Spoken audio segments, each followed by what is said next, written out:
आज बिहार से पुलिस की बर्बरता की तस्वीरें आई। बिहार का बक्सर जिला पुलिस और किसानों के बीच जंग का मैदान बन गया। बक्सर में कल रात पुलिस ने घर में सो रहे किसानों पर लाठियां बरसाई, घर में घुसकर किसानों को पीटा और इसके बाद नाराज किसान भी हिंसा और आगजनी पर उतर आए। असल में बक्सर के चौसा कस्बे में किसान जमीन अधिग्रहण के मुआवजे को लेकर 3 महीने से विरोध प्रदर्शन कर रहे थे। यह विरोध प्रदर्शन शांतिपूर्ण था, लेकिन जब पुलिस ने रात में किसानों के घर में घुसकर लोगों की पिटाई की तो आज सुबह चौसा में आगजनी हुई, तोड़फोड़ हुई। किसानों ने चौसा में बन रहे एक पावर प्लांट पर हमला बोल दिया, पावर प्लांट की सिक्योरिटी पोस्ट को जला दिया, गाड़ियों को आग में झोंक दिया और इसके बाद पुलिस की गाड़ियों को भी आग के हवाले कर दिया। किसान इतने नाराज थे कि उन्होंने पुलिस की गाड़ियों को तोड़ दिया, जला दिया। पुलिस वालों ने भी फिर फोर्स का इस्तेमाल किया, किसानों पर लाठीचार्ज हुआ, लेकिन किसानों की भारी संख्या के आगे पुलिस लाचार नजर आई।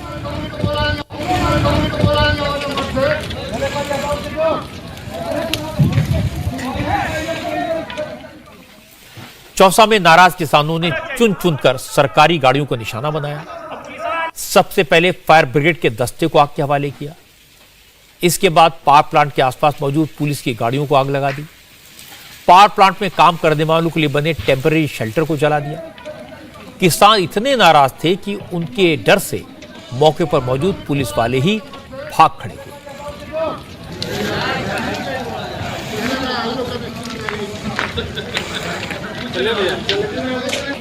चौसा का जो पावर प्लांट किसानों के निशाने पर है वो केंद्र सरकार की मदद से बना।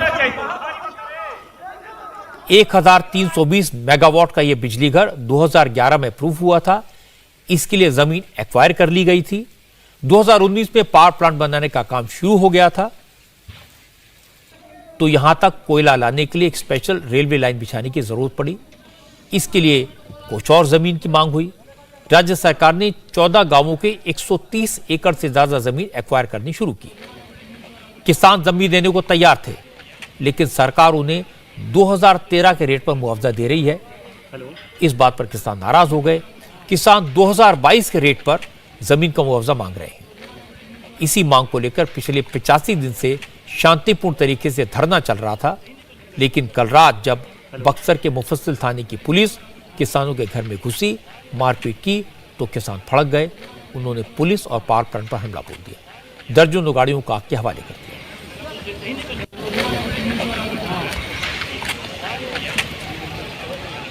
इस हंगामे के दौरान पुलिस वालों ने एक बार फिर किसानों पर बल प्रयोग की कोशिश की। पावर प्लांट पर हमला बोलने आए किसानों पर जब पुलिस ने लाठियां बरसाई तो किसानों की नाराजगी और बढ़ गई। इसके बाद तो उन्होंने पावर प्लांट के आसपास सिक्योरिटी गार्ड्स की गाड़ियों को भी आग के हवाले कर दिया। हालत यह हो गई कि पुलिस वालों को हवाई फायरिंग करके अपनी जान बचानी पड़ी।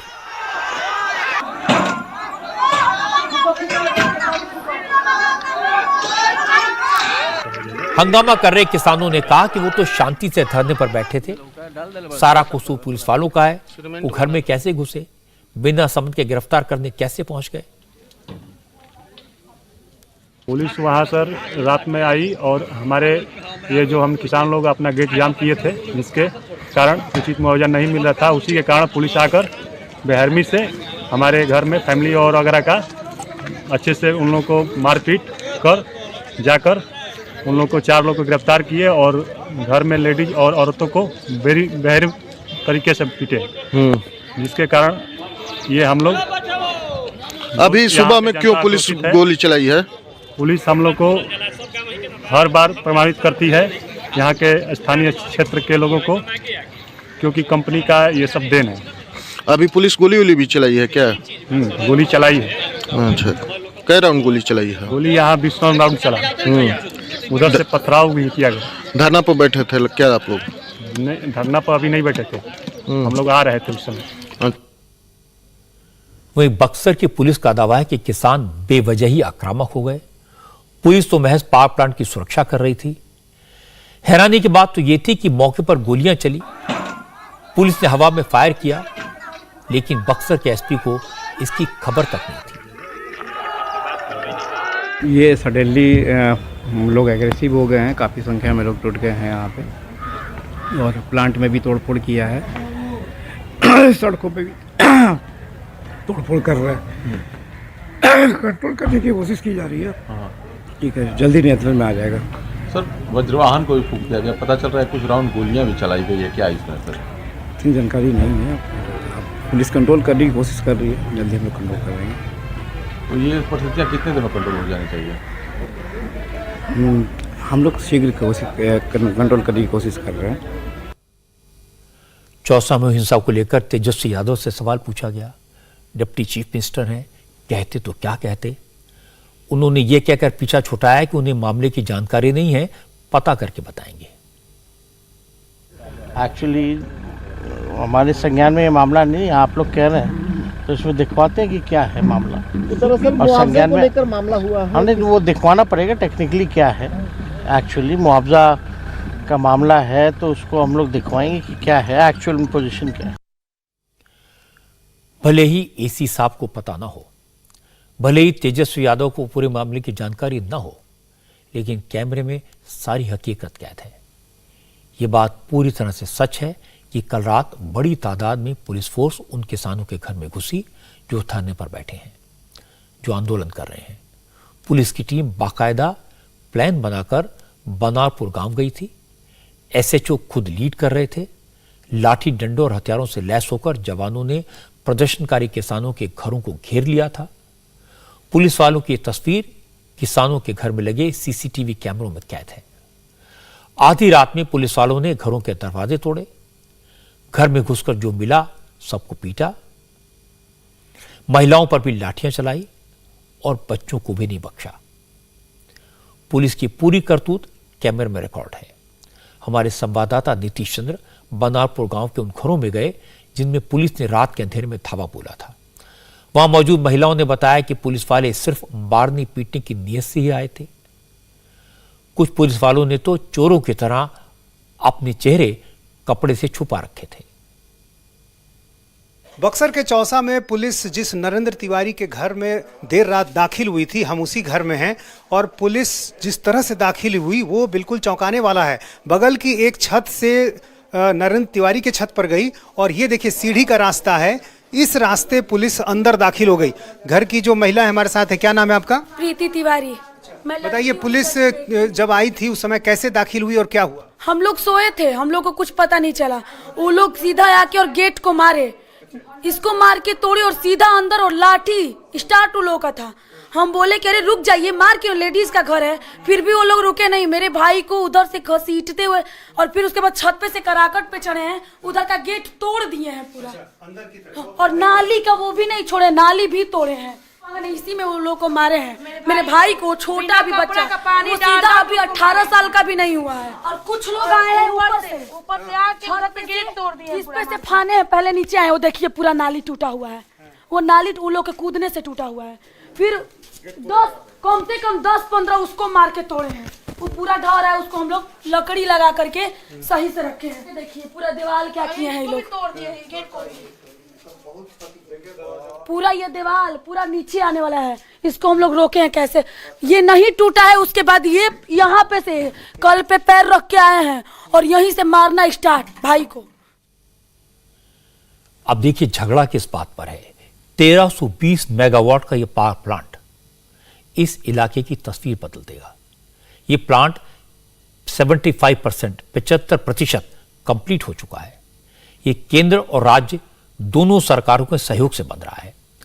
प्लांट के लिए किसानों से जमीन एक्वायर करने, किसानों को मुआवजा देने की जिम्मेदारी बिहार की राज्य सरकार की थी। मुआवजे की रकम केंद्र सरकार ने दे दी, लेकिन नीतीश कुमार की सरकार किसानों को मुआवजे के लिए राजी नहीं कर पाई। इसीलिए बिहार में विपक्ष के नेता विजय सिन्हा ने आज कहा कि नीतीश सरकार हर मोर्चे पर नाकाम हो रही है। किसानों को मुआवजा देने के बजाय किसानों को पुलिस से पिटवाया जा रहा है। विजय सिन्हा ने कहा कि बिहार में जंगल राज लौट आया है। देखिए, बड़ा दुखद दुर्भाग्यपूर्ण घटना है। ये पूर्णतः गुंडा राज का प्रदर्शन है। आज महिलाओं के ऊपर जिस तरह से बर्बरतापूर्ण ढंग से आधी रात में घुसकर अत्याचार किया गया और लाठीचार्ज उसकी चित्कार इनको सुनाई नहीं पड़ रही है। इसकी उच्च स्तरीय जांच होनी चाहिए। आज जमीन के अधिग्रहण के मामले में किसानों को उचित मुआवजा देने से क्यों भाग रहे हैं? इनके पदाधिकारी भ्रष्टाचार में लिप्त हैं। वो किसानों से दोहन शोषण करके फिर उसका नेचर बदलते हैं। जमीन का नेचर आवासीय गैर आवासीय बनाएंगे, उसके हिसाब से मुआवजा का रेट बढ़ेगा। ये तमाम खेल पूरे बिहार के अंदर हो रही है। भ्रष्टाचार चरम पर है। इनके पदाधिकारी प्रशासनिक अराजकता का ये सबसे बड़ा उदाहरण है। और मुख्यमंत्री जी, लघु सीमांत किसान के साथ आपका ये व्यवहार कतई उचित नहीं है। जब किसानों पर लाठीचार्ज और रात के अंधेरे में उनके घरों पर पुलिस के हमले के सवाल पर नीतीश सरकार घिर गई, उसके पास कोई जवाब नहीं था, तो प्रशासन अचानक एक्शन में आया। पूरे मुफस्सिल थाने को लाइन हाजिर कर दिया गया। बिहार के बड़े पुलिस अफसर चौसा पहुंचे। शाहबाद रेंज के डीआईजी नवीन चंद्र झा ने माना कि चौसा में जो हिंसा हुई उसकी जिम्मेदारी पुलिस की बनती है। डीआईजी ने दोषियों पर कड़ी कार्रवाई का भरोसा भी दिलाया। इसमें जो वीडियो वायरल हुआ है उसमें कुछ पुलिसकर्मी दिख रहे हैं। उन्होंने कल दिन में एक एफआईआर हुआ था जिसमें पावर प्लांट जो अभी अंडर कंस्ट्रक्शन है उसको कुछ तत्वों ने बंद करा दिया था, तो उस मामले को लेकर एक एफआईआर हुआ था नामजद। उसी मामले में अरेस्टिंग के लिए गांव में गई थी पुलिस की टीम। मुफस्सिल थाना अध्यक्ष भी थे वहां पर और अन्य पुलिसकर्मी थे। तो जो वीडियो वायरल हुआ है उसमें कुछ पुलिसकर्मी कुछ जो घर में घुस के कुछ लोगों को मारते हुए दिख रहे हैं। इन लोगों को चिन्हित कर लिया गया है और उन लोग सभी लोगों को अभी लाइन हाजिर कर दिया गया और निलंबन या विभागीय कार्रवाई आगे पुलिस अधीक्षक को निर्देश दिया गया है कि करेंगे। हिरासत में लिया गया है प्रिवेंटिव उसके तौर पे, और अगर वो नाबालिग हैं तो उनको छोड़ दिया जाएगा। और मैंने पुलिस अधीक्षक को निर्देश दिया है कि इस पूरे मामले को देख लेंगे। अगर उनका कोई दोष नहीं है तो उनको छोड़ा जाएगा। इंडिया टीवी हर वक्त हर जगह डाउनलोड करने के लिए सर्च करें India TV news Google play store या ऐप स्टोर पर।